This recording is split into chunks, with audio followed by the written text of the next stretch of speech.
ధ్యానాలను కూడా మరి దేవుడు మన సంతోషం వాడుతున్నాడు. మరి వాక్యానికి ముందు మన సంఘ కాపరి మరి స్థానికంగా ఉన్న ఆయన వయసులో పెద్దవారు వాక్యానికి ముందు ప్రార్థన చేయవలసిందిగా మనం చేస్తున్నాం.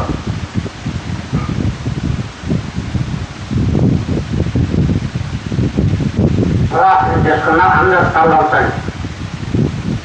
కృప సత్య సంపూర్ణుడా, ప్రేమ కలిగిన నాయన, పరిశుద్ధుడా, జీవాధిపతి, నీ పాదములకు వందనములు, స్తోత్రములు, కృతజ్ఞతాస్తుతులు. ఇప్పుడు వరకు నా తండ్రి పాదాల పాత్ర నా తండ్రి నీ ఉండి కాపాడి బలపరిచిన నీ ఆత్మీయమైన శక్తిని నింపని నా తండ్రి. జరిగే కార్యక్రమం అంతా నా తండ్రి నీ చేతులకు అప్పగిస్తున్నాము. మీరే మహిమ పరచబడండి. నీ రాత్రులు చేసినప్పుడు నా తండ్రి నీ వాక్యాన్ని అందిస్తుండగా ఈ పరలోకమైన దాన్ని బట్టి నీ ఆత్మలో ప్రతి ఒక్కరూ నా తండ్రి ఆత్మీయ మీరు పొందుతున్నా నీ కొత్త దైత్యాన్ని వచ్చిన పిల్లలందరిపై నీ పరిశుద్ధాత్మ సత్యాన్ని నింపండి నా తండ్రి. ఆ త్వరగా ప్రతి ఒక్కరు నీ వైపు తిరిగి రక్షణ పొందుతున్నా నువ్వు కొత్త అనుభవం చేయమని, నీ జీవన సాహసాన్ని బలపరచమని, నీకు ప్రభావం చేయమని యేసు క్రీస్తు దివ్య నామమును బట్టి వేడుకుంటున్నాము తండ్రి. అదే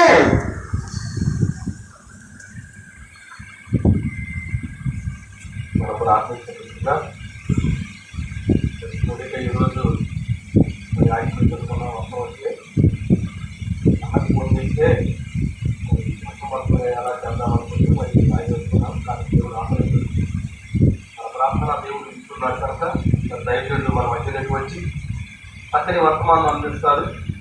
ఈ వాక్యాన్ని విని ఈ వాక్యం మన హృదయంలో ఉంచుకొని దేవుని మార్గంలో నడవలసిందిగా మనం చేస్తున్నాం.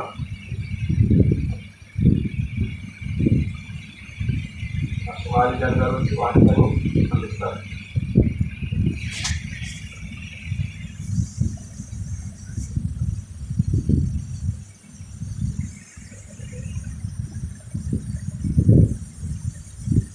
తండ్రి, కుమార, పరిశుద్ధాత్మ త్రియేక దేవుని నామానికి సమస్త మహిమ, ఘనత, ప్రభావములు కలుగునుగాక. కూడి వచ్చిన మీ అందరికీ మన ప్రభువును ప్రియరక్షకుడునైన యేసు క్రీస్తు వారి పరిశుద్ధమైన నామంలో అందరికీ వందనాలు. దేవుడు మనందరినీ దీవించి ఆశీర్వదించునుగాక. ఆమేన్. ఈ 2 రోజులు సువార్త సభలను ఏర్పాటు చేసినటువంటి స్థానిక సంఘ కాపరి సీనియర్ దేవుని సేవకులు జోసఫ్ గారికి మా హృదయపూర్వకమైన వందనాలు. వారితో సహకారులుగా ఉన్న జాన్పల్ గారికి వందనాలు. ఈ గ్రామంలో ఉన్న పెద్దలందరూ కృషి చేస్తున్నారని వింటూ ఉన్నాం. ఈ గ్రామ పెద్దలందరికీ, పురుషులందరికీ, ప్రయాసపడి ప్రార్థన చేస్తున్న స్త్రీల సమాజం వారందరికీ, చక్కని వాయిద్యాలని అందించినటువంటి సహోదరులకు, అదేవిధంగా ఊడిజర్ల గ్రామం నుండి వచ్చిన మా సంఘానికి, ఇక్కడ చేరి ఉన్న ప్రతి ఒక్కరికి మన ప్రభువును ప్రియరక్షకుడునైన యేసు క్రీస్తు నామంలో అందరికీ వందనాలు. అందరూ 2 చేతులు పైకెత్తి 3 సార్లు గంభీరంగా హల్లెలూయా చెప్పండి. హల్లెలూయా, హల్లెలూయా, హల్లెలూయా. అలానే కిందకు దించి సంతోషంగా ఒక్కసారి గట్టిగా చప్పట్లు కొట్టాలి. సర్వఘనత మహిమ ప్రభావములు దేవునికి చెల్లునుగాక. ఆమేన్.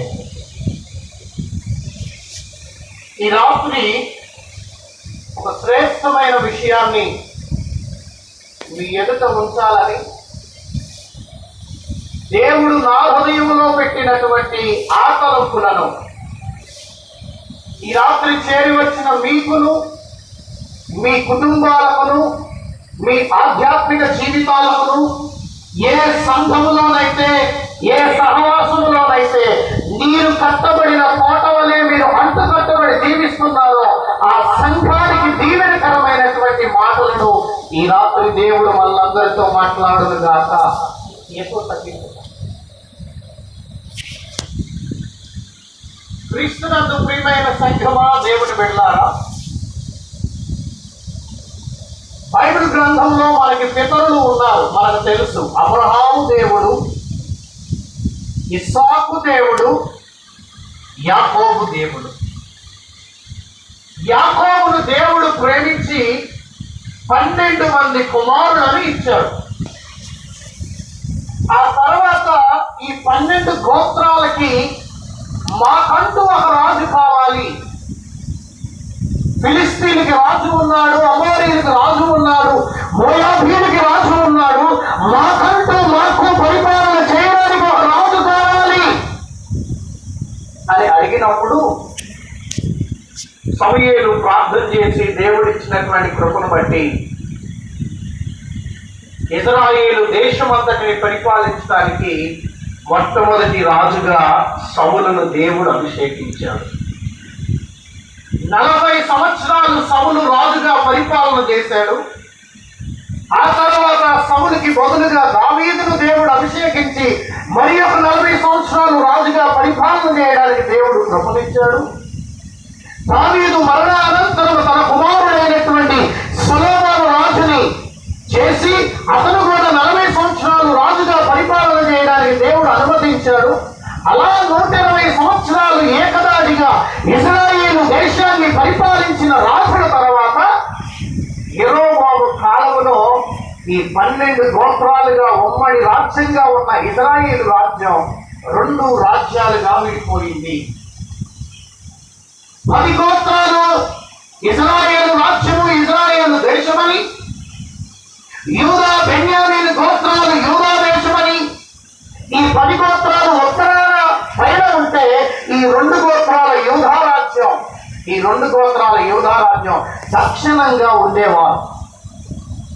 ఇశ్రాయేలు రాజ్యాన్ని పరిపాలించిన రాజులలో చాలా మంది మంచి రాజులు లేరు, అందరూ చెడ్డ రాజులే పరిపాలన చేశారు. 21 మంది. యూదా రాజ్యాన్ని పరిపాలన చేసిన వారిలో చెడ్డగా పరిపాలన చేసిన వారు తక్కువగా, మంచిగా పరిపాలన చేసిన వారు అనేకులు ఉన్నారు.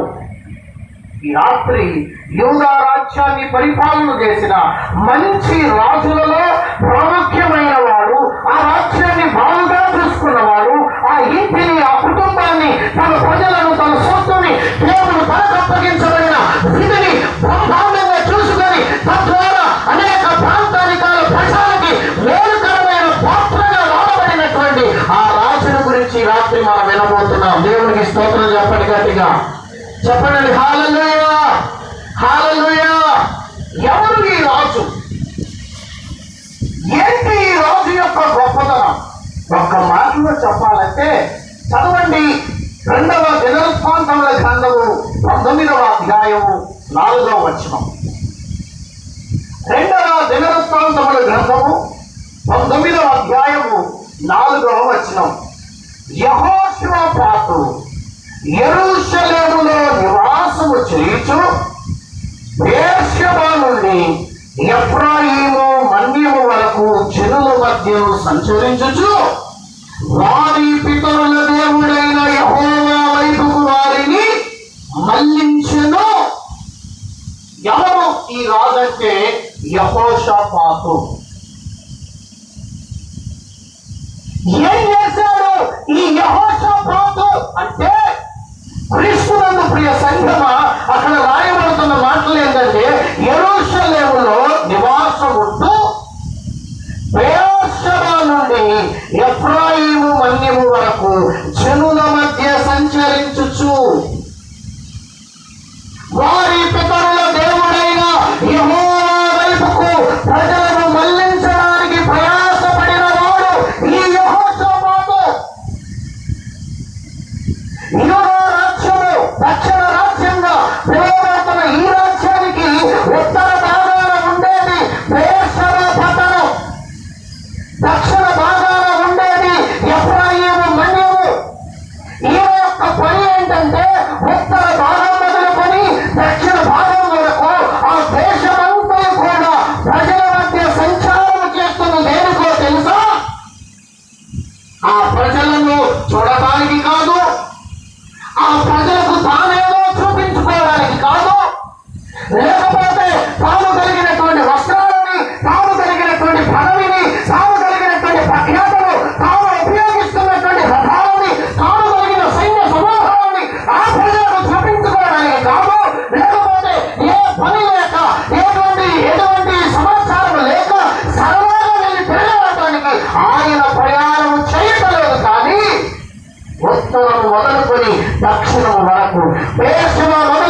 రాయబడుతుంది. ఏ దేవుణ్ణి మర్చిపోయి తొలగిపోయారో, ఏ సహవాసాన్ని విడిచిపెట్టి తొలగిపోయారో, ఏ భక్తిని విడిచిపెట్టి మళ్ళీపోయారో, ఏ నమ్మకత్వాన్ని విడిచిపెట్టి వెళ్ళిపోయారో, ఏ రక్షణను విడిచిపెట్టి తొలగిపోయారో, దేవుడిచ్చిన అభిషేకాన్ని విడిచిపెట్టి ముఖమ్మడిగా భయంకరమైనటువంటి భక్తిహీనతలో మగ్గిపోయి చూడుకుంటూ ఆ భక్తిహీనతలో తోలాడుతూ ఉన్నటువంటి ప్రజలను రక్షించుటకు, ప్రజలను మళ్లించుటకు, ప్రజలను శ్రమపరచుటకు, ప్రజలను కాపాడుటకు, ఆ ప్రజలను దేవునితో మరలా ఐక్యపరచుటకు దేవుని ఆత్మచేత నింపబడినటువంటి యెహోషాపాతు ప్రజల మధ్య సంచారం చేయించు ఉన్నాడు. కొత్తది చప్పట్లు దేవునికి మహిమ కలుగునుగాక. చెప్పండి హల్లెలూయా, హల్లెలూయా. ఎంత గొప్ప రాజండి ఈయన.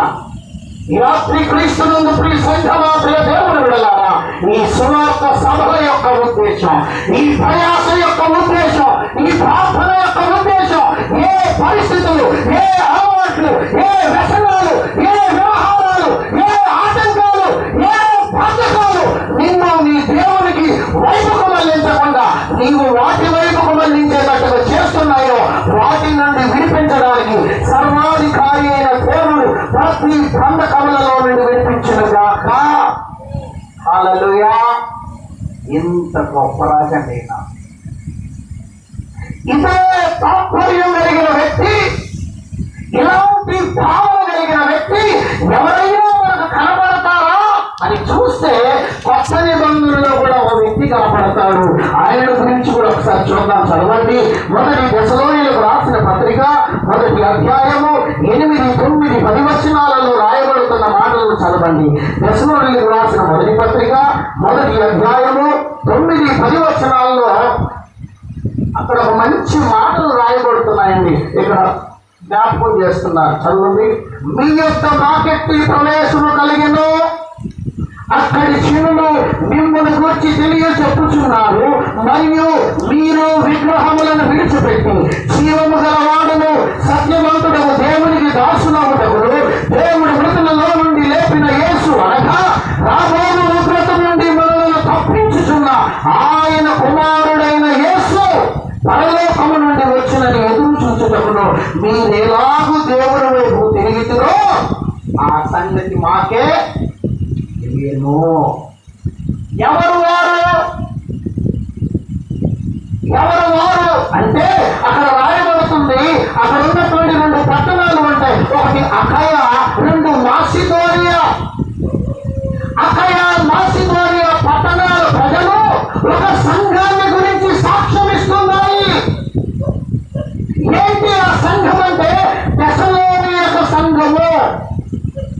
దశలోని యొక్క సంఘాన్ని గురించి 2 పట్టణాలు, 2 సంఘాలు, 2 జాతులు, 2 సమూహాలు, కొన్ని వేల మంది ప్రజలు ఇస్తున్న సాక్ష్యం ఏంటంటే, ఈ సంఘాన్ని గురించి ఇస్తున్న సాక్ష్యం ఏంటంటే వీరంతా జీవము కలిగిన దేవుణ్ణి దర్శించుటకు విగ్రహములను విడిచిపెట్టి దేవునికి దాసులయ్యారంట. ఏంటి వీరిని గురించి ఇస్తున్నటువంటి సాక్ష్యం అంటే ఉగ్రత నుండి తప్పించే, ఉగ్రత నుండి తప్పించే, శాపము నుండి తప్పించి, మరణము నుండి తప్పించి, భయంకరమైన నిత్య నరకాగ్నిలో నుండి తప్పించి జీవము కలిగిన సంఘములోనికి చేర్చి ఆ సంఘములో నిన్ను స్థిరపరిచి ఆ సంఘములో నుండి పరమునకు కొనిపోవాలనేటువంటి ఉద్దేశంతో ఉగ్రతలో నుండి తప్పించేటువంటి ప్రభువుకి ఎదురు చూస్తున్నారంట ఈ సంఘం. ఇంకా ఏమని చెప్తున్నారు ఈ సంఘాన్ని గురించి అంటే క్రీస్తునందు ప్రియమైన దేవుని వెళ్ళారా, ఈ సంఘము నిరీక్షణ కలిగిన సంఘము. ఈ సంఘము రక్షణను సంపాదించుకున్న సంఘము, రక్షణను స్వతంత్రించుకున్న సంఘము, రక్షణను కాపాడుకుంటున్న సంఘము. ఇహలోక మాలిన్యాలు, ఇహలోక ఆశలు, ఇహలోక కనబడుతున్న భ్రమలు, కనబడుతున్న కోరికలు, కనబడుతున్న అలవాట్లు ఏవి కూడా ప్రభు వారి హృదయంలో పోయబడిన ఆ బలమైన నిరీక్షణ రక్షణతో కూడినటువంటి ఆ రక్షణను దొంగలించకుండా వారి రక్షణను గుండెల్లో భద్రంగా కాపాడుకుంటున్న సంఘము దశలోని యొక్క సంఘం. ఇంకా వీరిని గురించి రాయబడుతుంది ఏంటంటే తప్పించబడటము, సంఘములో చేర్చబడటము, సంఘములో నిలవబడటము,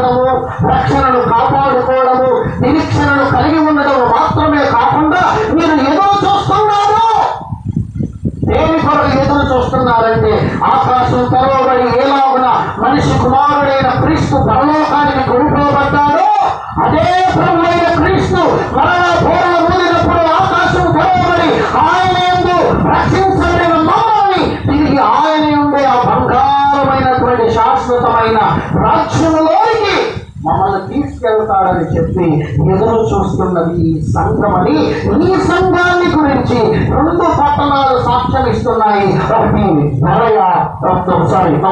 అకయ, రెండోది మాసిదోనియా.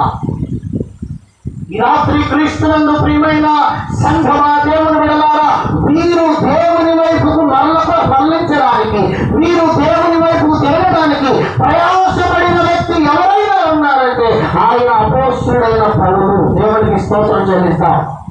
హల్లెలూయా. ఆనాడు యెహోషాపాతు ఎలాంటి భారము కలిగి ప్రజలను దేవుని వైపుకు మళ్లించడానికి ప్రయాసపడ్డాడో కొత్త నిబంధన కాలంలో కూడా ఒక వ్యక్తిని చూస్తాం. ఆయన పౌలు గారు అనేక ప్రాంతాలను తిరిగాడు, అనేకుల్ని ప్రభు కొరకు స్వతంత్రించాడు. ఈ సంఘాన్ని గురించి మరి ఒక 2 సంఘాలు సాక్ష్యం ఇస్తున్నట్లుగా ఈ రాత్రి సూటిగా మొహమాటము లేకుండా ఒక ప్రశ్న మిమ్మల్ని అడగనివ్వండి. నిన్ను గురించిన సాక్ష్యం నీ గృహంలో ఏమై ఉంది? అర్థమవుతున్నా మన మాటలు?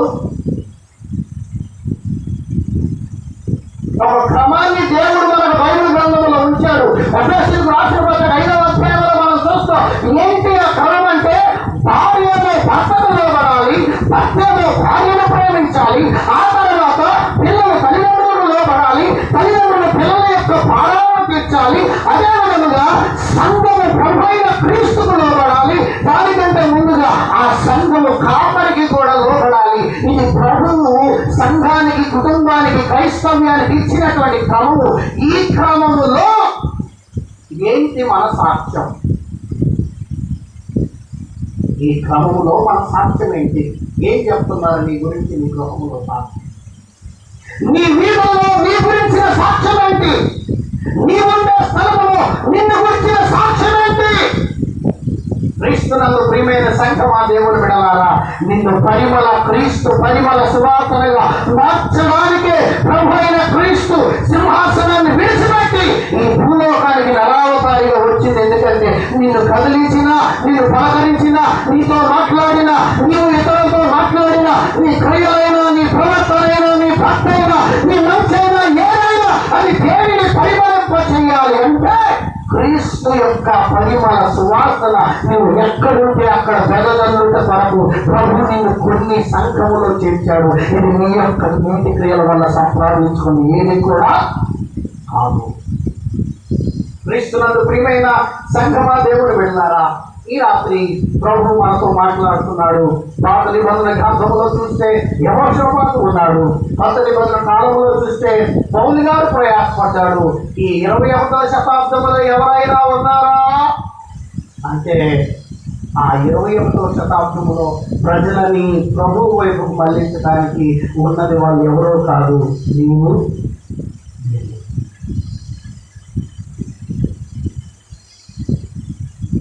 ఉన్నది ఎవరండి? నీవు, నేనే. నీవు నేనేనండి. వాక్యం బోధిస్తుంది, ఎవరు అనేకులని ఆయన వైపుకు తిప్పుతారో వారు ఆకాశంలోని జ్యోతులను పోలిన వారుగా ఉంటారంట. వాళ్ళ స్టార్స్. ఈ రాత్రి నేను అంటాను, నా రక్షణ, నా భక్తి, నా నడవడి ఒక్కరిని అయినా క్రీస్తులోనికి నడిపించకుండా, ఒక్కరినైనా ఆ వ్యక్తిని కాపాడి వద్దకు నడిపించకుండా ఉన్నానంటే నిజంగా నేను రక్షించబడ్డానా అనే ప్రశ్న ప్రతి క్రైస్తవుడు ఆలోచించవలసి ఉన్నది. విత్తబడిన విత్తనము ఫలించి ఏదో ఫలాలను కాస్తుందో, రక్షించబడిన తర్వాత ఒక మంచి భక్తుడు చెప్తున్నాడు. నేను ఆదివారం మా సంఘంలో దాన్ని ప్రకటన చేశాను. అదేంటంటే నమ్మడం వేరు, వెంబడించడం వేరు. చెప్పండి, నేను నమ్మడం వేరు, వెంబడించడం. నమ్మడం అంటే ఏంటి? నమ్మడం అంటే యేసు నా కొరకు వచ్చాడు, నా కొరకు ప్రాణం పెట్టాడు, నేను ఆయనను నమ్మాను, నా పాపాలను ఒప్పుకున్నాను, మారు మనసు పొందాను, పాప క్షమాపణ పొందాను, బాప్తిసం తీసుకున్నాను, సంఘంలోని చేర్చబడుతున్నారు. ప్రతి నెల వల్ల సహవాసంలో క్రమం తప్పకుండా పాలిభాగస్తులు అవుతున్నారు. ఇది నమ్మడము అంటే. వన్స్ మనం బాప్తిసం తీసుకున్న తర్వాత ఒక శిశువు ఎలాగో పుట్టిన తర్వాత చిన్న శిశువులాగా ఉంటారో, వన్స్ మనం రక్షించబడి సంఘంలో చేర్చబడిన తర్వాత కూడా మనం ఎవరంటే, కాగా ఎవడైనా వాడు క్రీస్తునందు ఉన్న ఎడల వాడు నూతన సృష్టి, ఇదిగో పాతవి గతించిన సమస్తమును కూడా కృతమైన 2 కొరింథీ 5:17 ప్రకారం రాయబడుతుంది. మనం రక్షించబడిన తర్వాత ఎవరు అంటే శిశువులము. చిన్న చిన్న బేబీస్ వాళ్ళు ఎలా ఉంటారో అలా నవజాత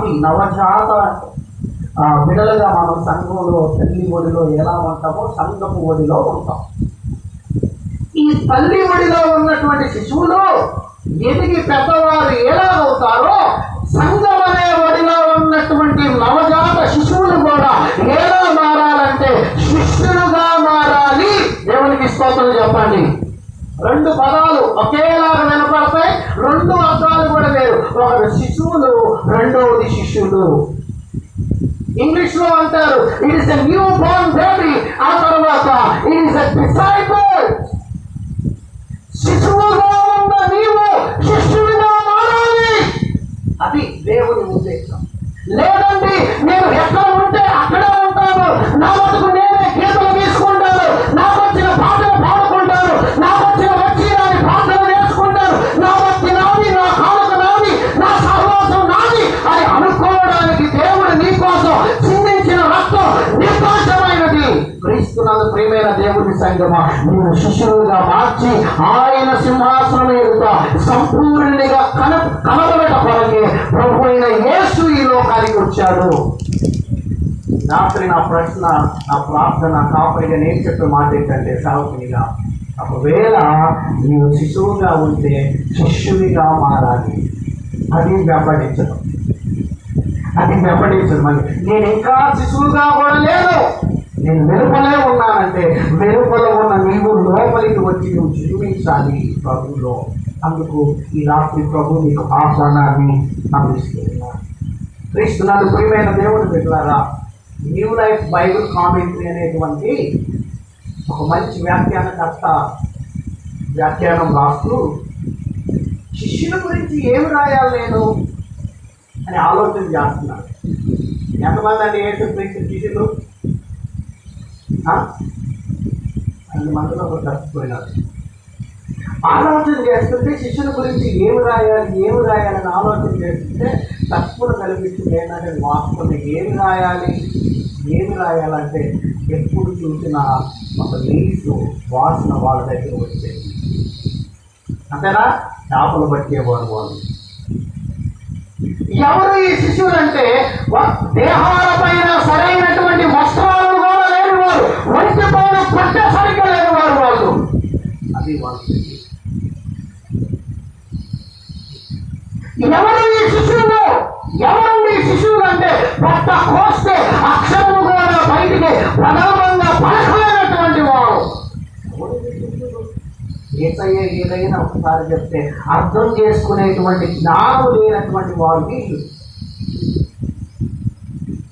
అదే వీరి గురించి అంటున్న మాటలు ఏంటంటే, ఎవరు వీరు?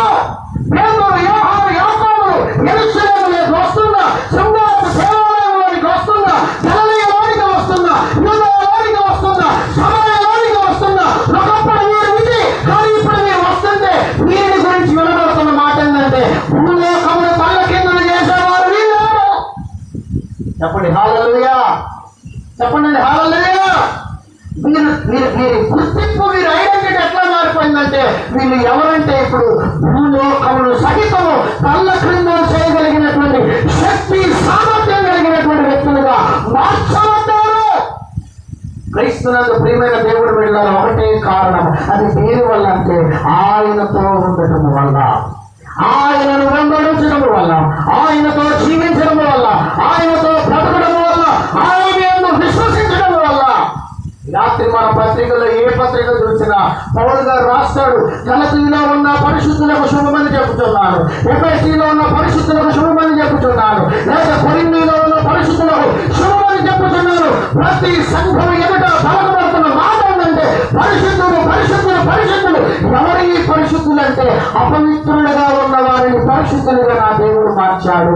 బలహీనమైన వారిని బలవంతులుగా దేవుడు మార్చాడు. కృంగిన వారిని దేవుడు నిలవబెట్టాడు. క్రీస్తునందు ప్రియమైన దేవుని బిడ్డలారా, ఎవరు అజ్ఞానులుగా అనుకుంటున్నారో వారిని జ్ఞానవంతులుగా నిలిపి ప్రపంచానికి బలమైనటువంటి సువార్తను అందించేటువంటి పాత్రలుగా సాధనాలుగా పరిశుద్ధాత్మ శక్తి చేత దేవుడు వారిని నింపి వాడుకున్నట్లుగా ఈ రాత్రి ఒక సూటి ప్రశ్న మీతో మాట్లాడుతున్నాడు. ప్రభువు, మీరు ఆయన చేతుల్లోకి వస్తే, మీరు ఆయనతో ఉంటే, ఆయనతో జీవించడానికి మీరు ఇష్టపడితే ఈ రోజు వరకు నీ గుర్తింపు ఏమైనా కావచ్చు.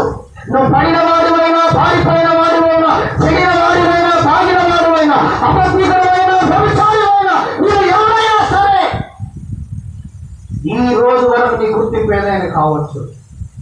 నీ నిండు మనసుతో, నీ పూర్ణ హృదయంతో, నీ పరిపూర్ణమైనటువంటి ఆత్మతో పాప క్షమాపణ కలిగి నీ హృదయం పగిలి ఆ హృదయం యేసు బలిపీఠం మీద ఒక్కరై ఆయనను నువ్వు సొంత రక్షకునిగా అంగీకరిస్తే ఈ రాత్రి నీ గుర్తింపును దేవుడు మార్చి బహుతరములకు ప్రయోజనకరమైన పాత్రగా నా దేవుడు నిన్ను ఆశీర్వదించును గాక అది చెప్పచ్చు. ఆమేన్. ఇలాంటి మంచి వ్యక్తి అండి ఎప్పుడు చెప్పాలి. ఇట్లా మంచి జరుగుతుంది, మంచి జరుగుతుంది, జరుగుతూ ఒకరోజు వచ్చేది. ఏ రోజు అంటే ఈరోజే మీటింగ్ రోజు అంత మీటింగ్ ఉన్నంత బాగుంది, ఉదయం నుంచి వర్షం పడినట్టు. ఇట్లాంటి రోజు ఒక రోజు వచ్చింది. పోస్టర్ పాస్ రాజకీయ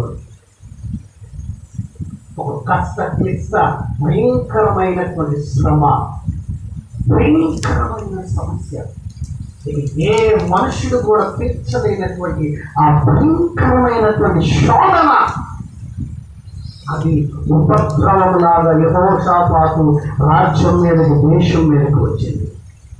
ఈ రాత్రి ఇక్కడ నుండి నా ప్రసంగం ప్రారంభమవుతుంది. ఈ శోధనలో, ఈ సమస్యలలో, ఈ ఉపద్రవంలో, ఈ భయాలలో, ఈ భయంకరమైన ఒంటరితనములలో ఈయనని దేవుడు ఏ లాభన కాపాడాడు.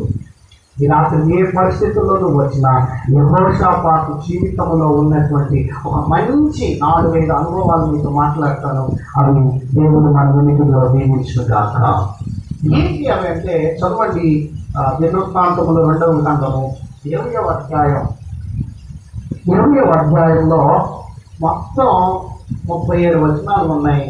ఈ రాత్రి 30 వచనాలు చెప్తాను. 5 భాగాలు చేయండి వాటిని. 20వ అధ్యాయం 1 నుండి 4 వచనాల వరకేమో గొప్ప అవసరత, గొప్ప సమస్య యూదా రాజ్యంలో ఉంది. ఏముందండి? గొప్ప అవసరత, గొప్ప సమస్య యూదా రాజ్యంలో ఉంది 1 నుండి 4 వరకు. ఆ తర్వాత 5వ వచనం నుండి 12వ వచనం వరకు ఆ భాగానికి ఏమని చెప్పొచ్చు అంటే గొప్ప దేవునికి ప్రార్థన. చెప్పండి ఏంటంటే గొప్ప దేవునికి ప్రార్థన.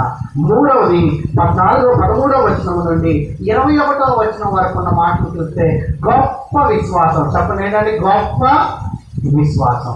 ఆ తర్వాత 22 నుండి 26 వరకు ఉన్నటువంటి మాటలు ఏం చూస్తామంటే గొప్ప విజయం. గొప్ప విజయం, గొప్ప విజయం. ఆ తర్వాత 26వ వచనం నుండి 30వ వచనం వరకు గొప్ప స్థుతి, గొప్ప స్థితి. 5 మాటలు చెప్పండి. ఒకటి గొప్ప సమస్య, చెప్పండి గొప్ప సమస్య, గొప్ప దేవుడు, గొప్ప విశ్వాసం, గొప్ప విజయము, గొప్ప స్థుతి. ఇవన్నీ మన జీవితంలో దేవుడు ఈ రాత్రి అనుభవించాలి. గొప్ప సమస్య, గొప్ప దేవుడు, గొప్ప ఫెయిత్, గొప్ప విశ్వాసం, ఆ తర్వాత గొప్ప విజయం, ఆ తర్వాత గొప్ప స్థుతి.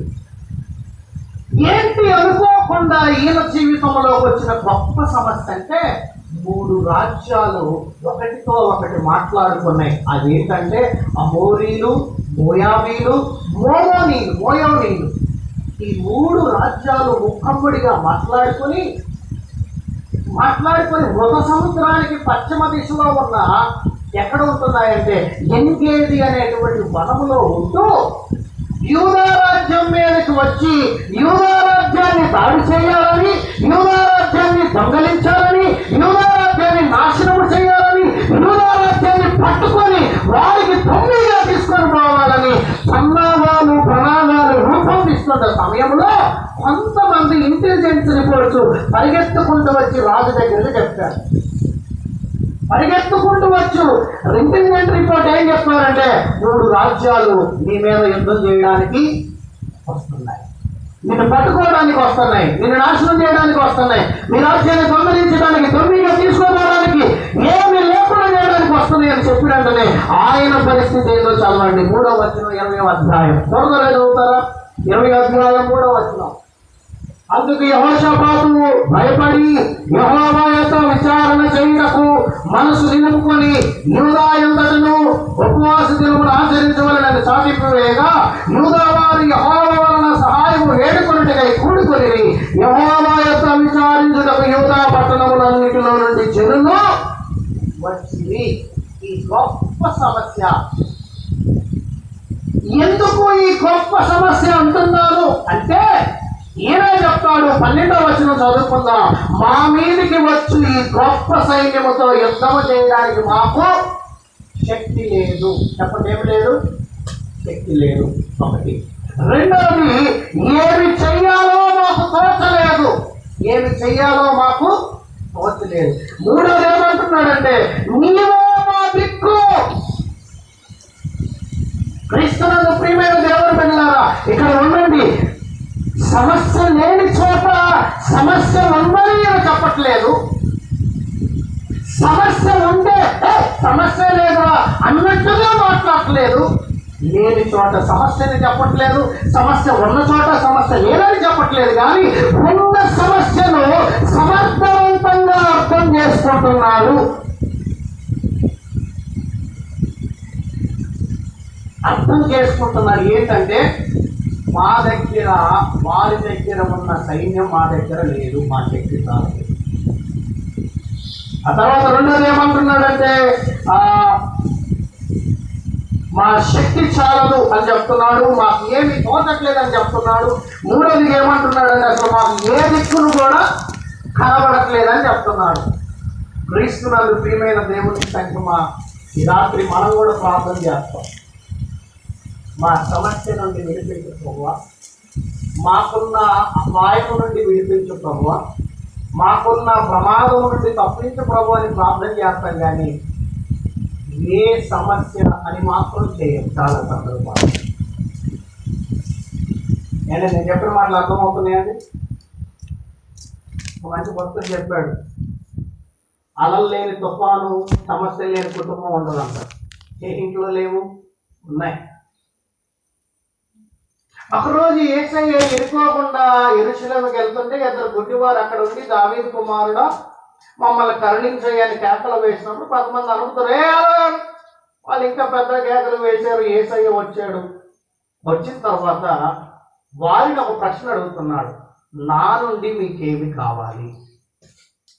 ఏం అని తెలియదా వాళ్ళకి ఏం కావాలో?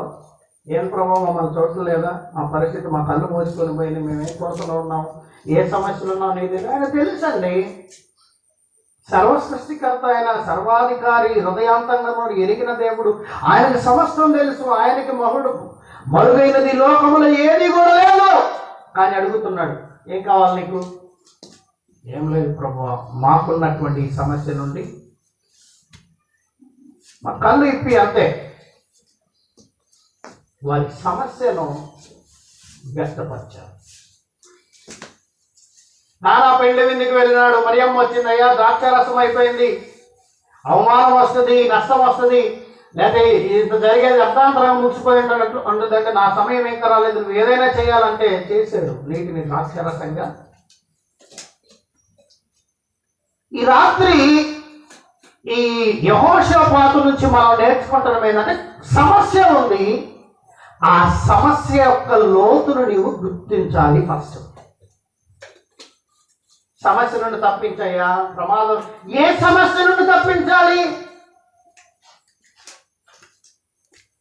నీ సమస్య యొక్క లోతు నువ్వు తెలుసుకుంటే, నీ సమస్య యొక్క ఎత్తు నువ్వు తెలుసుకుంటే, నీ సమస్య ఎంత పెద్దదో నువ్వు తెలుసుకుంటే, నీ సమస్య ఎంతవరకు ఎవరు చేయగలరో నువ్వు తెలుసుకుంటే, ఆ సమస్యను పరిష్కరించగలిగిన దేవుని పైన అంత విశ్వాసం నువ్వు పెట్టగలవు.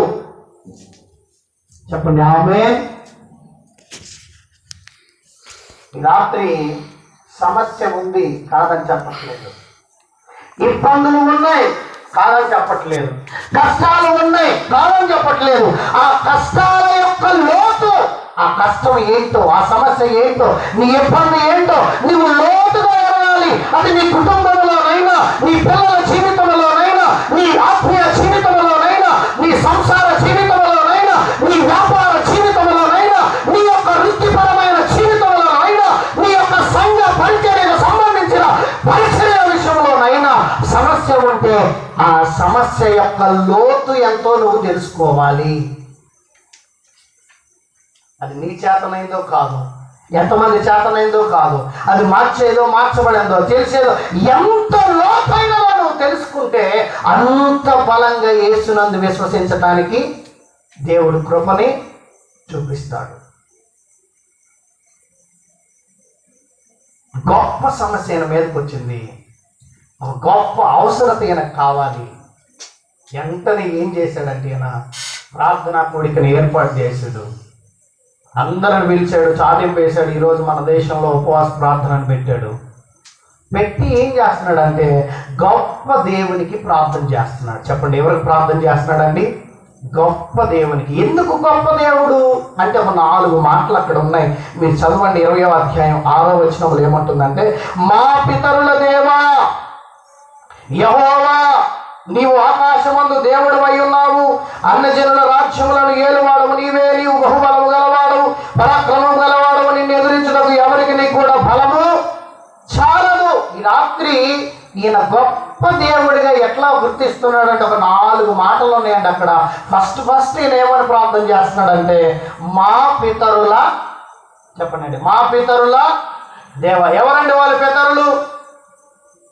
అబ్రహాము దేవుడవు, ఇస్సాకు దేవుడవు, యాకోబు దేవుడవు, నాకు చాలిన దేవుడవు యేసయ్యా, నా యేసయ్యా, యేసయ్యా, నా యేసయ్యా, యేసయ్యా, నా యేసయ్యా, యేసయ్యా,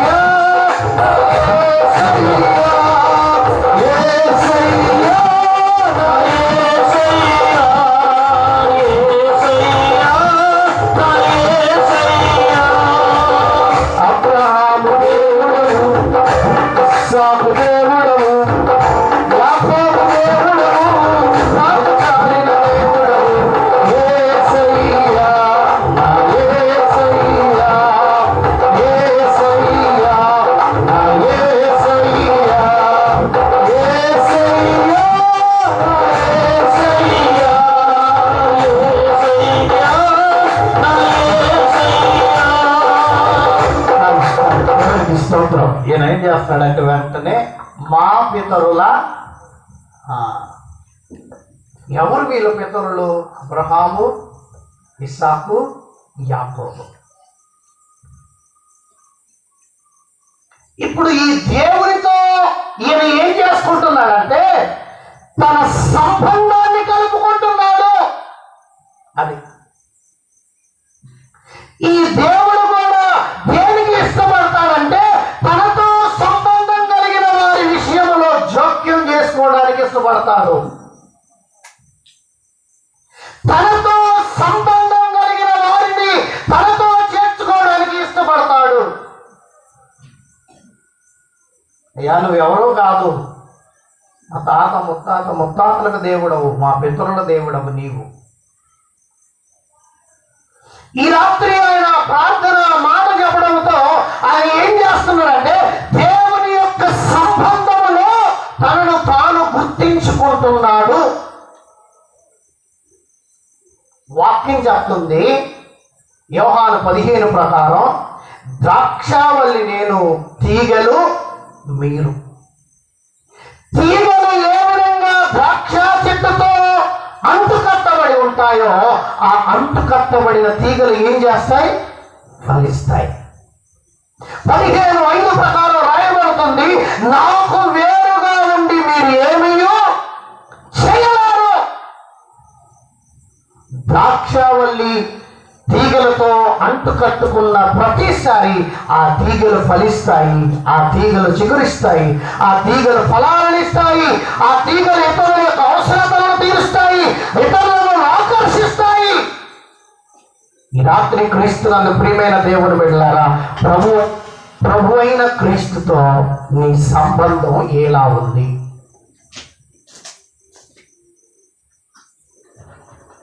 నేల నాటబడిన విత్తనము ఏ విధంగా ఉంటే అది ఫలించి అంటుకట్టబడి ఆ వేరులు లోతుగా వెళ్తే అది ఫలాలను ఇస్తాయో, యేసు క్రీస్తుతో ఉన్నటువంటి ఆ రక్షణ అనుబంధంలో నీవు పాతుకుపోవాలి.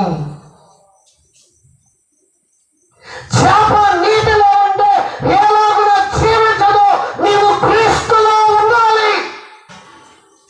వాక్యం చెప్తుంది, మీలో నేను ఉండాలి, నాలో మీరు ఉండాలి. ఇది ఎప్పటి వరకు ఉండాలి? ఎప్పటి వరకు ఉండాలి? మరణము వరకు ఉండాలి. మరణము వరకు నమ్మకంగా ఉండము. నేను నీకు జీవ కిరీటాన్ని ఇస్తాను. వానాకాలం, ఎండాకాలం, చలికాలాలు మారినట్లుగా ఈ సంబంధ సహవాసాలు మార్చుకొని కలుపుకోవడానికి కాదు యేసయ్య మనల్ని రక్షించింది.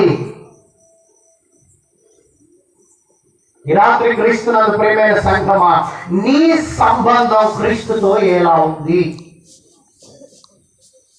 సమాజంలో కొంతమంది ఉన్నారు, యేసుక్రీస్తు కాలంలో వాళ్ళు ఎవరంటే, యోహాను 4 ప్రకారం సమరయ స్త్రీ. ఏ స్త్రీ కూడా ఆ స్త్రీతో మాట్లాడటానికి ఇష్టపడదు.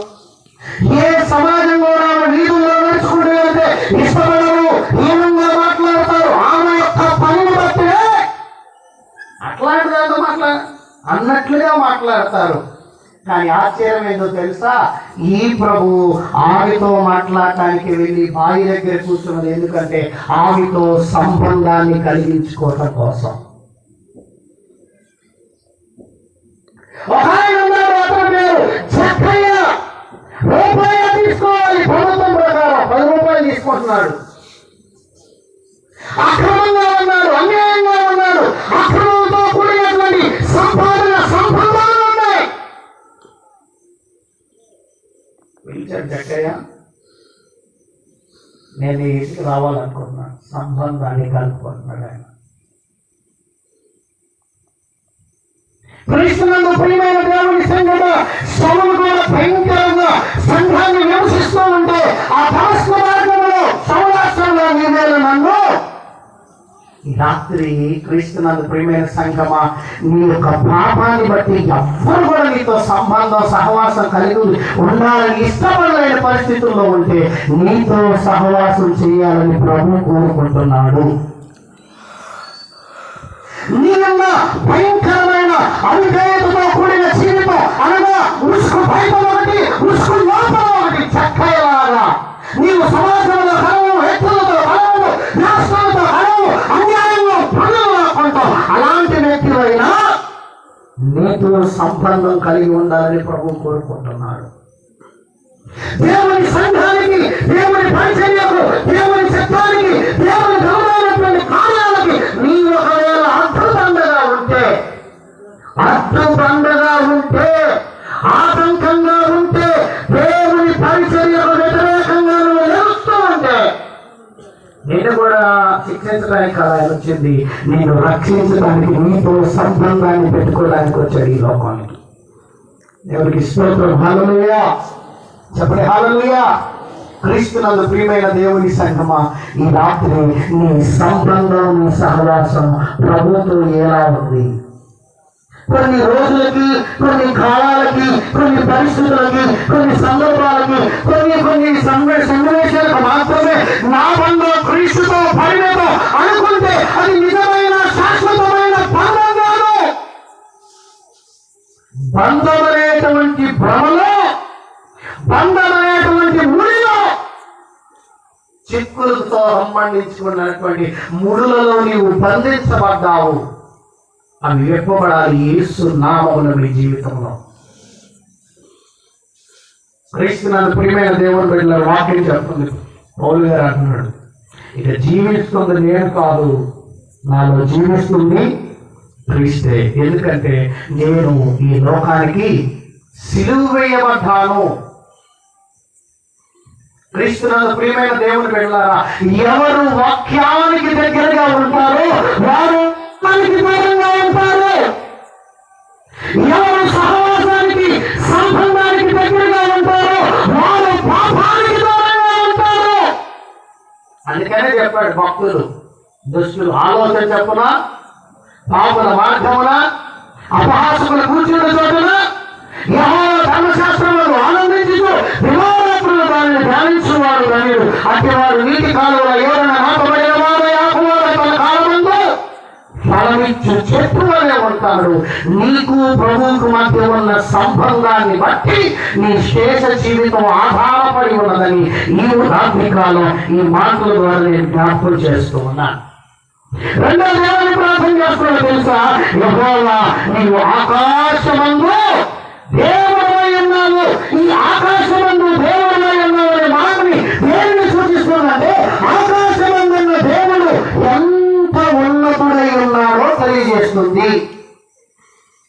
వాక్యం చెప్తుంది, భూమి కంటే ఆకాశం ఎంత దూరముగా ఉన్నదో నీవు నా అతిక్రమములను అంత దూరపరిచి ఉన్నావు. ఈ రాత్రి ఒక మాట చెప్తానండి. ఒక గదంతా నీ సమస్య అనుకుంటే, ఒక గది పట్టేంతది నీ సమస్య అనుకుంటే, ఈ రాత్రి ఈ దేవుడు నీకు ఏమై ఉన్నాడంటే ఆకాశమంత దేవుడు నీకు తోడై ఉన్నాడు. చెప్పండి ఆమేన్, ఆమేన్.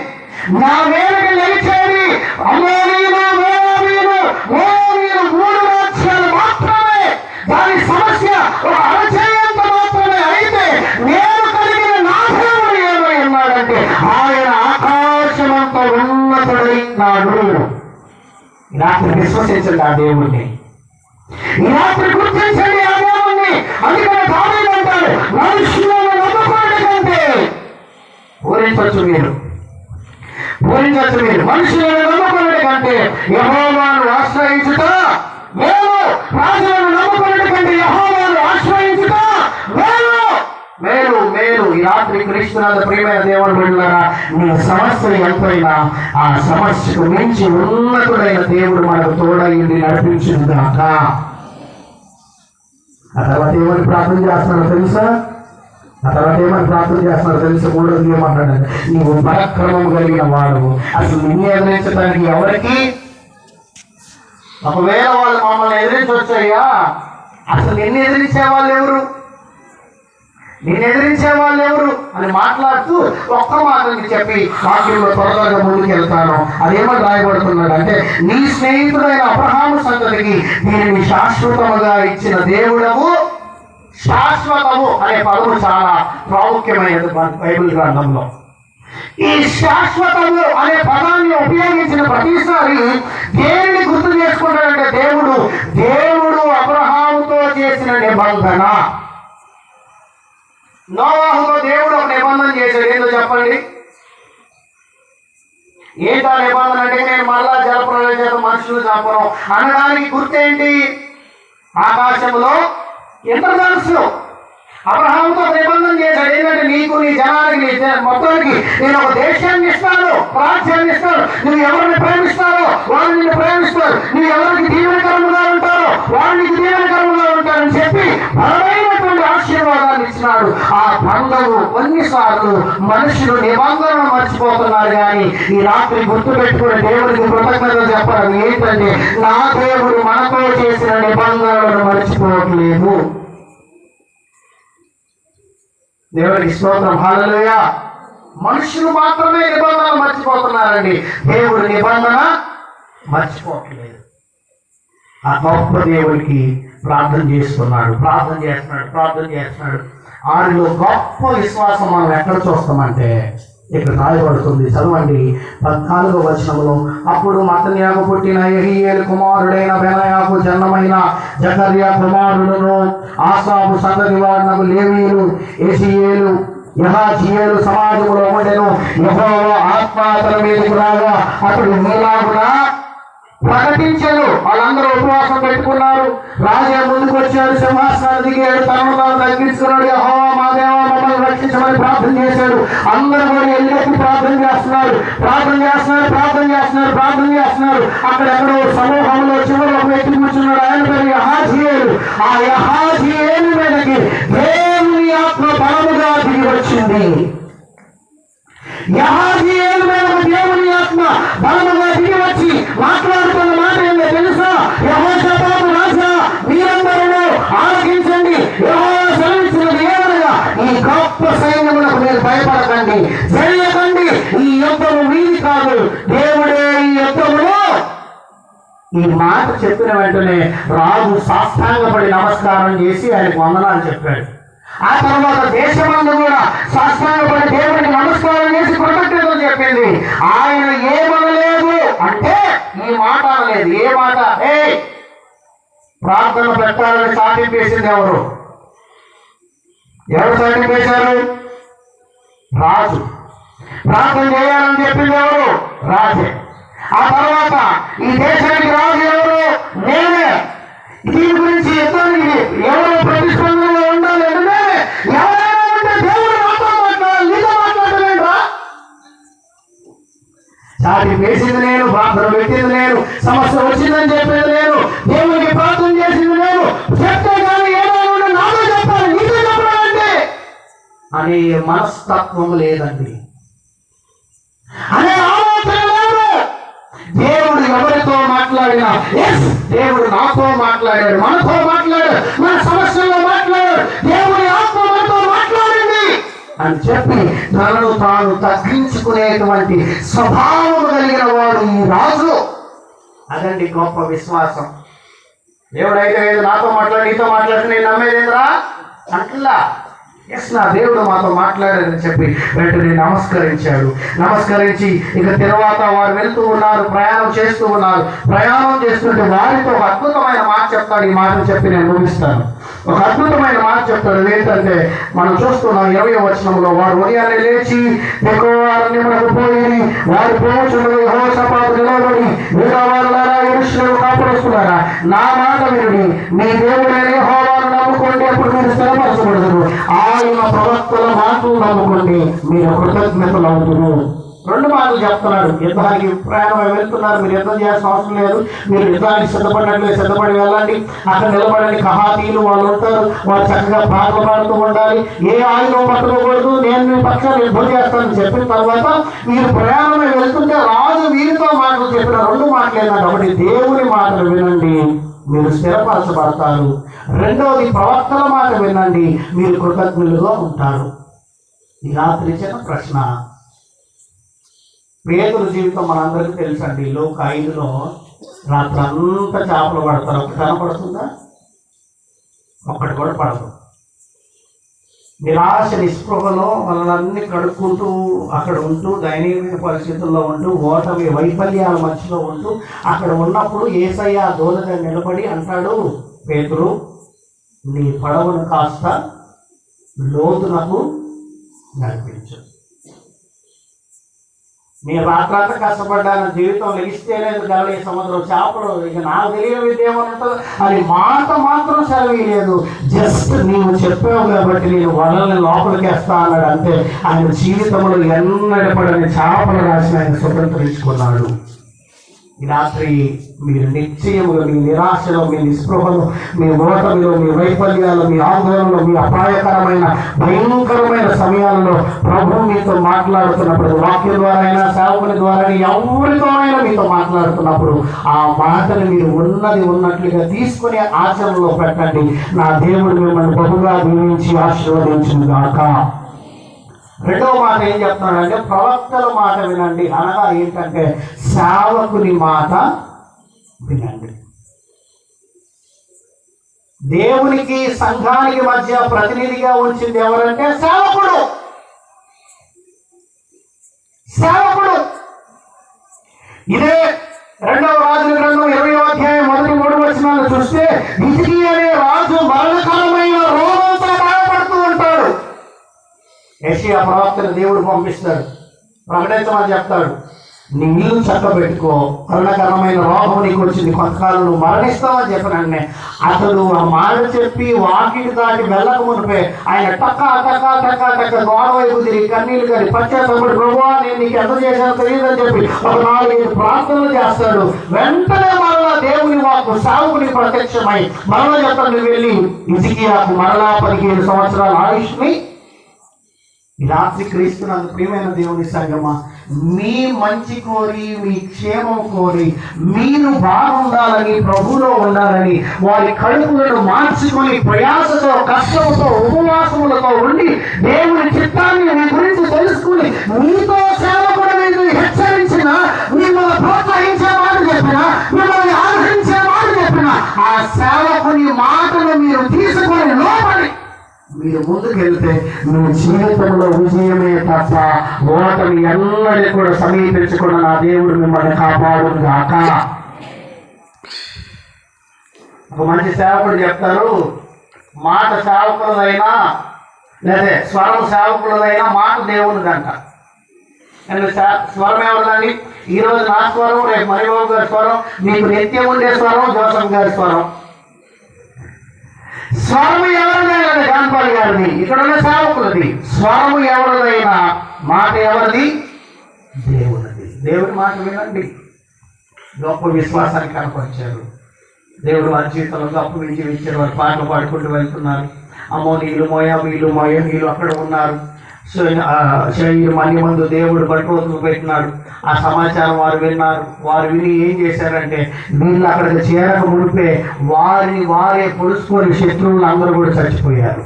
అక్కడ రాయబడుతుందన్నమాట. చదవండి 24వ వచనం, 23వ వచనం. అమోనీయులను, మోయాబీలను, షాయీలు మన్య నివాసులను బొత్తిగా చంపి నిర్మూలన చేయవలనని వచ్చి వారి మీద పడి వారు షాయీలు కాపురస్తులను కడముట్టించిన తర్వాత తమలో ఒకరు చంపుకొనుటకు మొదలు పెట్టిరి. యూదా వారు అరణ్యమందున కాపురస్తుల దగ్గరకు వచ్చి సైన్యము చూడగా వారి శవముల నేల మీద పడి ఉండరు, ఒక్కడు కూడా తప్పించుకోలేదు. ఆశ్చర్యం ఏంటంటే వారే పొడుచుకుని చెప్పుకున్నారు. ఇప్పుడు యుద్ధం వీళ్ళు ఏం చేయలేదు, వీళ్ళ పక్షాన్ని యుద్ధం చేసింది ఎవరండి? దేవుడే. గొప్ప సమస్య, గొప్ప దేవుడికి ప్రార్థన, ఆ తర్వాత గొప్ప విశ్వాసం. 4వది దేవుడు వారి జీవితంలోకి ఇస్తుంది ఏంటంటే గొప్ప విజయం. గొప్ప విజయం, గొప్ప విజయం. ఇంత విజయం అంటే 27వ వచనంలో మనం చూస్తాం. మీరు అక్కడికి వెళ్ళిన తర్వాత అక్కడ ఉన్నటువంటి సొమ్మును, ఆశీర్వాదాలన్నిటిని కూడా తీసుకొని మరలా రావడానికి 3 రోజులు సమయం పట్టిందంట. అంత విస్తారమైనటువంటి ఆశీర్వాదాలను దేవుడు యెహోషాపాతు వలన రాజ్యం అంతటికి ఇచ్చాడు. దేవుడి రాత్రి ఎన్నడూ ఎరిగినటువంటి నూతనమైనటువంటి నవనూతనమైన ఆశీర్వాదములతో, విజయములతో నా దేవుడు మనందరినీ ప్రయాణం చేయించుడుగాక. గొప్ప విజయం 3 రోజులు పట్టిందంట. అక్కడ ఉన్న బంగారం, ధాన్యం, అన్నం అన్నిటిని స్వతంత్రించుకోవడానికి. వాక్యం జ్ఞాపకం చేస్తుంది. భయంలో ప్రార్థన చేశారు, సమస్యల్లో ప్రార్థన చేశారు, విశ్వాసాన్ని కనపరిచారు.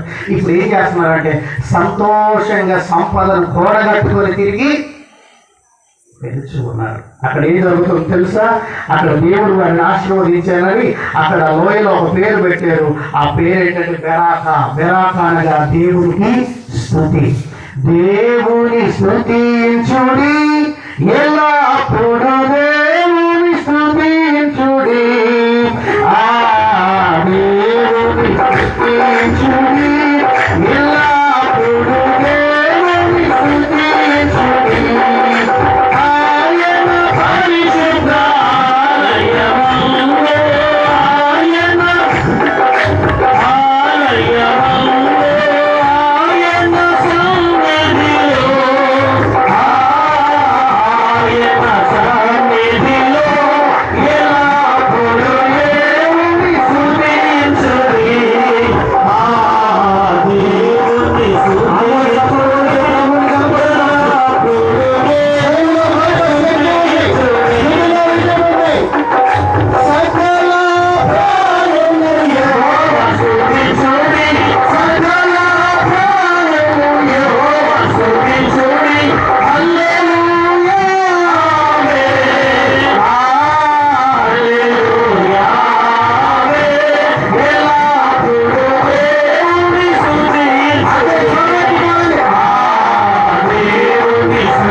హల్లెలూయా! ఏ శత్రువులను భయపడ్డారో ఆ స్థలానికి వచ్చేసరికి ఏమైందంటే శత్రువులు లేరు, భయం లేదు, యుద్ధం లేదు. దేవుడే వారి పక్షాన యుద్ధం చేశాడు. ఆ లోయని సంపదలు కలిగిన లోయగా మార్చాడు. వారి నోటి నుండి స్తుతి ఆగలేదు, వారి హృదయంలో స్తుతి ఆగలేదు, వారిలో కృతజ్ఞత పొంగి పొరలుచున్నది. ఎక్కడ క్రైస్తవులు ఫెయిల్ అవుతారంటే ఇక్కడే ఫెయిల్ అవుతారు, ఇక్కడే మర్చిపోతారు. విజయం వచ్చేంత వరకు పాదాలు పట్టుకొని వేడుకునే వారు ఎప్పుడైతే విజయాన్ని గుర్తిస్తారో ఆ విజయపు సంతోషంలో దేవుడు చేసిన మేలును మర్చిపోతారు. ఈ రాత్రి ఈ జీవితాలు మనకు నేర్పిస్తున్నాయి. కృతజ్ఞత కలిగి స్తుతులతో ప్రయాణం చేయడానికి నా దేవుడు శక్తిని అనుగ్రహించడు కాక. ఆయన చేసిన ఉపకారములను ఎప్పుడు కూడా మనము మర్చిపోకూడదు. వాళ్ళందరితో ఆగలేదండి, మరలా ప్రయాణం అయ్యారు. ఎక్కడ ప్రయాణం అయ్యారో తెలుసా? యెరూషలేములోకి వచ్చారు, దేవాలయంలోకి వచ్చారు, దేవాలయం మీద నిలబడ్డారు. సితారాను వాటన్నిటిని పట్టుకొని గంభీరమైన స్తుతులు చెల్లిస్తూ దేవుడికి కృతజ్ఞతలు చెల్లిస్తూ దేవుడు వారి జీవితంలో చేసినటువంటి ఆ గొప్ప విజయాన్ని బట్టి దేవుడికి వాళ్ళు ఏం చేస్తున్నారంటే గొప్ప స్తుతులను వారు చెల్లించారు. 5 మాటలు చెప్పాలి ఈ రాత్రి. ఒకటి గొప్ప చెప్పండి, గొప్ప సమస్య ఉంది, గొప్ప దేవుడికి ప్రార్థన చేశారు, గొప్ప విశ్వాసాన్ని కనపరిచారు, గొప్ప విజయాన్ని దేవుడిచ్చాడు, గొప్పగా స్తుతులు చెల్లించారు. ఈ స్తుతుల ప్రభావం ఏమైందో తెలుసా? కింద మాటలు ఉంటాయి. 29వ వచనంలో ఇశ్రాయేలీయుల శత్రువులతో యెహోవా యుద్ధం చేసిన దేశముల రాజ్యముల వారందరూ వినగా దేవుని భయం వారందరి మీదకి వచ్చాను. ఈ ప్రకారం అతను దేవుడు చుట్టూ ఉన్న వారందరినీ జయించాలని నెమ్మదిని అనుగ్రహించి యెహోషాపాతు రాజ్యం నిమ్మలముగా ఇంత చేసినందుకు దాని పర్యవసానం ఏమనుభవించారంటే యెహోషువతోనూ యెహోషువ రాజ్యముతోనూ యెహోషువను వెంబడించిన ప్రజలతోనూ దేవుడు మేలు చేశాడనే విషయం ఆ నోట ఈ నోట పాకి ఆ నోట ఆ మాటను బట్టి ఏం చేసిందంటే ఎక్కడెక్కడున్న ప్రజల వాళ్ళందరిలో దేవుని మీద భయం కలిగింది. దేవునికి స్తోత్రం చెల్లించండి, చెప్పండి. దేవుని మీద భయం కలిగింది, దేవుని మీద విశ్వాసం కలిగింది, దేవుని మీద నమ్మకం కలిగింది. దేవుడు ఏదైనా చేయగలుగుతాడని విశ్వసించారు. దేవుని భయం యెహోషాపాతు రాజుగా పరిపాలించినంత కాలం ఆ దేశం మీద, ఆ కుటుంబాల మీద, ఆ వ్యక్తుల మీద, వారి గుడిలో ఉన్న, బడిలో ఉన్న, పని దగ్గర ఉన్న, లోకంలో ఉన్న, బయట ఉన్న వారి హృదయంలో ఏముందంటే దేవుని భయం వారి మీద ఏలుబడి చేస్తుంది. ఈ రాత్రి క్రీస్తునందు ప్రియమైన దేవుని బిడ్డలారా, ఒక కుటుంబానికి నువ్వు యజమానుడు అయితే, ఒక కుటుంబానికి నువ్వు యజమానురాలు అయితే, బాధ్యత కలిగిన తల్లిగా, బాధ్యత కలిగిన తండ్రిగా ఒక కుటుంబాన్ని దేవుడు నీ చేతుల్లో వచ్చినప్పుడు నిన్ను బట్టి ఆ కుటుంబం మీద ఏమి ప్రభావాన్ని నువ్వు తీసుకుపోతున్నావు? యెహోషాపాతును బట్టి రాజ్యం అంతటి మీద దేవుని భయం వచ్చినట్లుగా నిన్ను బట్టి నీ కుటుంబం ఆశీర్వదించబడును గాక, నిన్ను బట్టి నీ కుటుంబం దీవించబడును గాక, నిన్ను బట్టి నీ పిల్లలు దేవునిలోనికి వచ్చును గాక, నిన్ను బట్టి నీ పిల్లలు ప్రార్థన యొక్క విలువను తెలుసుకున్నాడు గాక, నిన్ను బట్టి నీ పిల్లలు నేను సూచించిన విశ్వాసంలో నడిచినట్లుగా దేవుడు సహాయం చేయును గాక. ఇంకోటి ఏం జరిగిందంటే యెహోషాపాతు జీవించినంత కాలంలో రాజ్యములో యుద్ధాలే లేవు.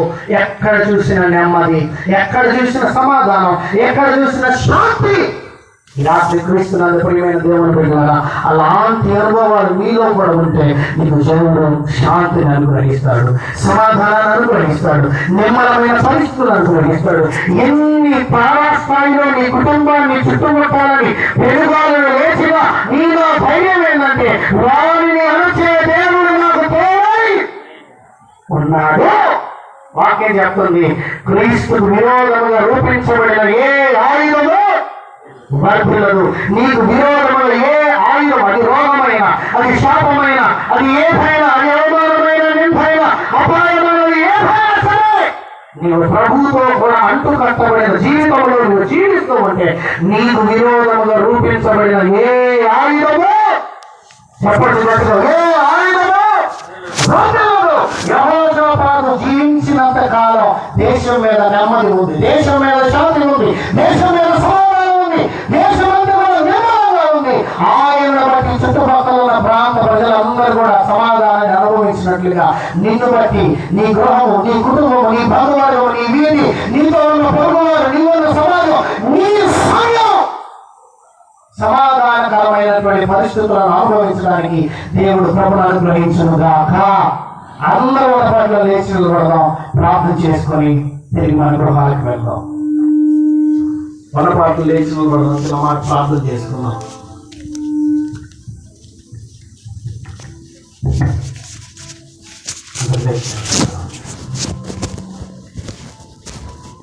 నిజముగా ఈ రాత్రి నీవు ఏ సమస్యతో వచ్చావు ఇక్కడికి? ఏ సమస్య నేను భయకంపితులు చేసిందో, ఏ శోధనకు నువ్వు భయపడుతూ ఉన్నావు? ఈ రాత్రి దేవుడి సన్నిధిలో ఎటువంటి భయ ఆందోళనతో వచ్చావు. నీ కుటుంబంలో ఏ పరిస్థితి ఉందో ఆ పరిస్థితుల్లో ఏం జరగబోతున్నావు? ఆ సమస్యలు నీకు అసాధ్యంగా మారాయో అయ్యా,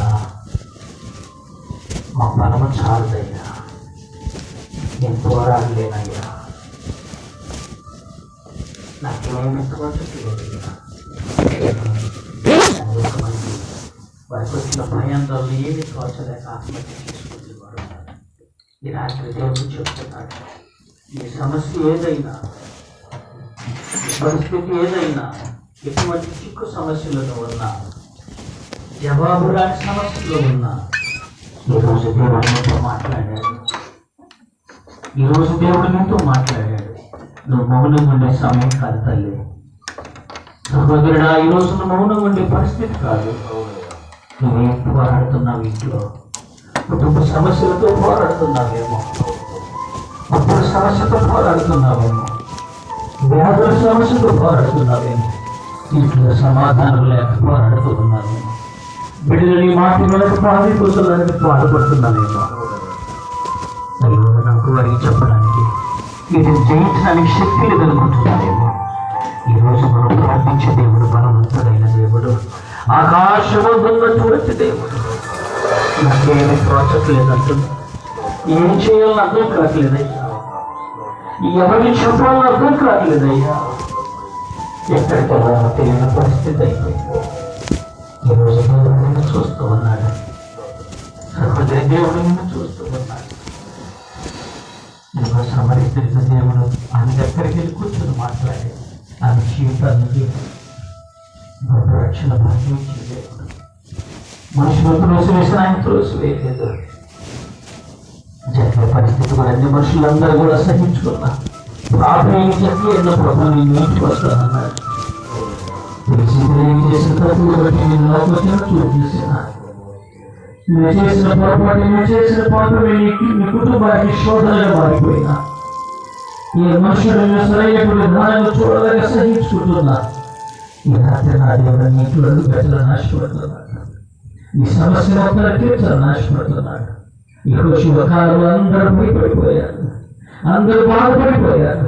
ఎప్పుడైతే పరసు ప్రార్థనలకు వచ్చారు, ఎప్పుడైతే దేవుడితో మాట్లాడారు, గొప్ప ప్రార్థన, గొప్ప విశ్వాసము, మా ప్రభువా అని వారు ఎప్పుడైతే ప్రార్థించారు, దేవుడు వారితో మాట్లాడాడు. ఈ రోజున మాట్లాడు.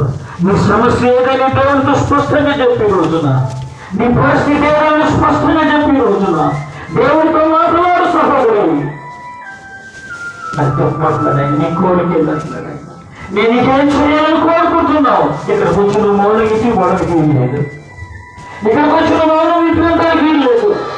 నీ కుటుంబ సమస్య నీకు తెలుసు, నీ బాధ నీకు తెలుసు, నీ కష్టం నీకు తెలుసు, నీ వ్యాధి నీకు తెలుసు. ఏ సమస్యలు కుంగిపోతున్నావో ఈ రోజు నా దేవుడు నేను చేయబట్టుకుని పైకి లేకపోతున్నాను. ఈ సభలో నీ మేలు కోసమే, ఈ సభలో నీ క్షేమం కొరకే, నీ క్షేమం కొరకే. అందుకే దేవుడు వాతావరణాన్ని స్వాధీనం చేసుకుని నీకు ఈ రోజు మంచి అవకాశం ఇచ్చాడు. నా బలము చాలదు అనుకుంటున్నాను.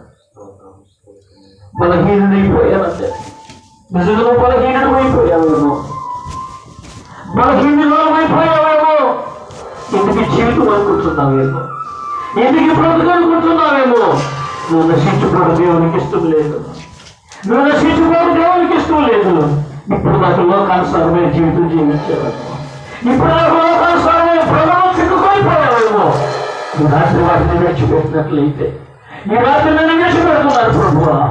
అవే నా గురిగా మారని ఏ లోకాన్ని ప్రేమించాను, ఏ పాపాన్ని ప్రేమించాను అదే నా గురిగా మారింది, అది నా జీవితానికి నాశనంగా మారింది. విడిచిపెడుతున్నానయ్యా. అమ్మోనియలు మోయాబీల గుంపులు దాడి చేస్తున్నప్పుడు శరీరాశ, లోకాశ, నేత్రాశలు ఇదిగో నీ మీద దాడి చేసి నీ కుటుంబాన్ని భద్రం చేయాలనుకుంటున్నప్పుడు దేవుడి సన్నిధికి పరిగెత్తుకొచ్చినట్లయితే, దేవుడి సన్నిధిలో ప్రార్థించినట్లయితే గొప్ప విజయం దేవుడు నీకు ఇచ్చాడు. మొదట భయపడ్డారు, దేవుడు వారితో మాట్లాడగా సంతోషించారు, ఎంతో దుఃఖించారు, ఆనందించారు. శత్రువులు వచ్చి మొత్తం దోచుకొని పోతానన్నారు కానీ సమృద్ధైన ఆశీర్వాదం ఇచ్చాడు. ఈ రోజు నువ్వేమో లేదనుకుంటున్నావేమో, అంత పోగొట్టుకున్నావనుకుంటున్నావేమో, ఈ రోజు సమృద్ధిగా దేవుడిని అనుగ్రహించును గాక, సమృద్ధైన మేలుతో నింపును గాక, సమృద్ధైన ఆశీర్వాదములతో దేవుడు నేను నింపును గాక.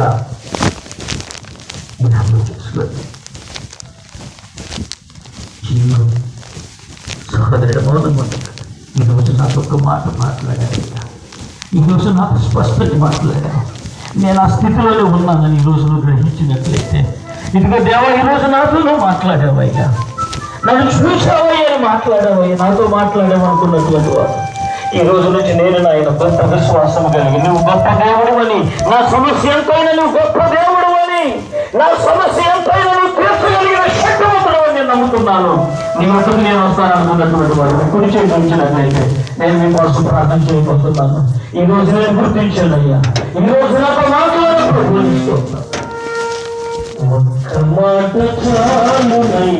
నిద్ర వచ్చిందే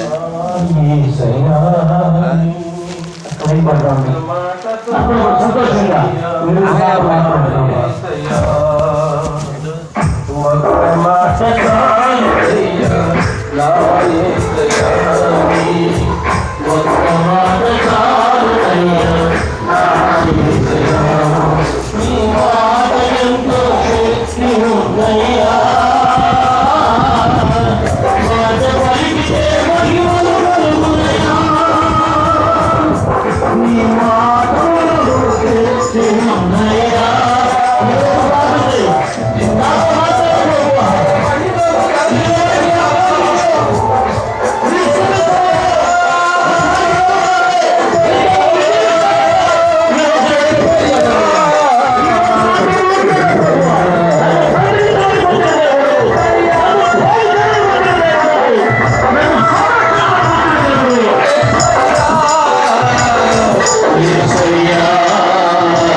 మహాగణుడా మీకు వందనాలు.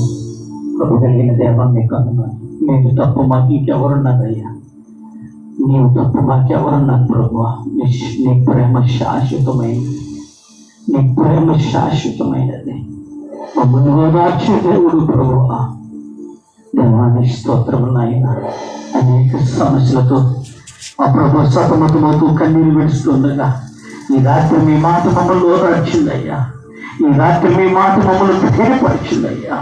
ఈ రాత్రి మీ మాట మమ్మల్ని బలపరిచిన ప్రభువానికి స్తోత్రము నాయన. మిమ్మల్ని విడువక ఎడబాయక, మీ సన్నిధిని విడుబాయక నాయన.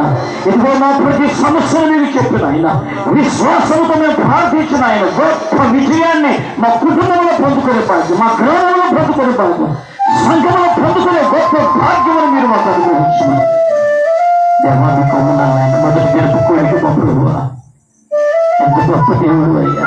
ఏమిచ్చి మీరు నన్ను తెచ్చుకోగల తండ్రి. అసాధ్యాన్ని సాధ్యం చేశారు. మాకు అసాధ్యం అనుకున్నాం ప్రభు, మీరు సాధ్యపరిచిన దేవుడు. మీకు వందనాలు చెల్లిస్తున్నాం ప్రభు. రేపు రెండవ కోరికను కూడా మీరు జ్ఞాపకం చేసుకుని ప్రభు ఇంకా అనేక మందిని తీసుకురండి నాయన.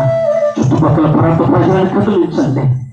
అనేక మంది మేలు పొంది రక్షణ పొందుకోవడానికి సహాయం చేయమని చేతులు ఎత్తిన ప్రతి ఒక్కరిని దీవించి ఆశీర్వదించమని యేసయ్య శ్రేష్టమైన నామములో ప్రార్థించి వేడుకుంటున్నాను మా పరమ తండ్రి. ఆమేన్. ఆశీర్వాదం అయ్యగారు.